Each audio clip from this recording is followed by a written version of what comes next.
493 బ్రాంచ్లు తెలంగాణలో ఉన్నాయో వీటినన్నిటినీ తెలంగాణ గ్రామీణ బ్యాంక్, ఆల్రెడీ తెలంగాణలో 2 గ్రామీణ బ్యాంకులు ఉన్నాయి, ఆంధ్రప్రదేశ్ గ్రామీణ వికాస్ బ్యాంకు, తెలంగాణ గ్రామీణ బ్యాంక్.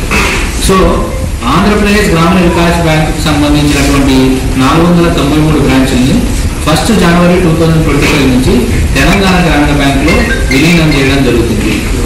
తర్వాత మిగతా 278 బ్రాంచెస్తో ఆంధ్రాలో ఏవైతే ఉన్నాయో ఈ ఆంధ్రప్రదేశ్ గ్రామీణ వికాస్ బ్యాంకు అక్కడ ఆంధ్రప్రదేశ్లో కంటిన్యూ చేయడం జరుగుతుంది. సో ఈ 13 నవంబర్న డిఎఫ్ఎస్ వాళ్ళు మనకు ఇచ్చిన నోటిఫికేషన్ ప్రకారం 1 జనవరి 2025 నుంచి బైఫర్కేషన్ అవుతుంది. అంటే ఆంధ్రప్రదేశ్ గ్రామీణ వికాస్ బ్యాంకుకు సంబంధించిన తెలంగాణ శాఖలన్నీ తెలంగాణ గ్రామీణ బ్యాంకులో తెలంగాణ గ్రామీణ బ్యాంకు శాఖలలాగా 1 జనవరి 2025 నుంచి మార్చడం జరుగుతుంది, విలీనం కావడం జరుగుతుంది.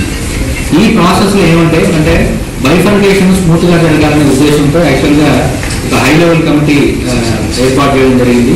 స్టేట్ బ్యాంక్ ఆఫ్ ఇండియా నుంచి, నబార్డ్ నుంచి, తర్వాత స్టేట్ గవర్నమెంట్ నుంచి, తర్వాత 2 గ్రామీణ బ్యాంకులు తెలంగాణ గ్రామీణ బ్యాంకు, ఆంధ్రప్రదేశ్ గ్రామీణ వికాస్ బ్యాంకు సభ్యులతో high level empowered committee form చేయడం జరిగింది.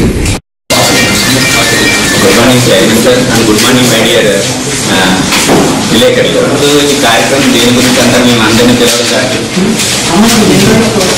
ఈరోజు ఈ కార్యక్రమం దేని గురించి, ఒక స్టేట్ 1 RRB ఒకే RRB ఉండాలి. స్టేట్ గవర్నమెంట్ సెంట్రల్ గవర్నమెంట్ తీసుకున్న డెసిషన్ ప్రకారంగా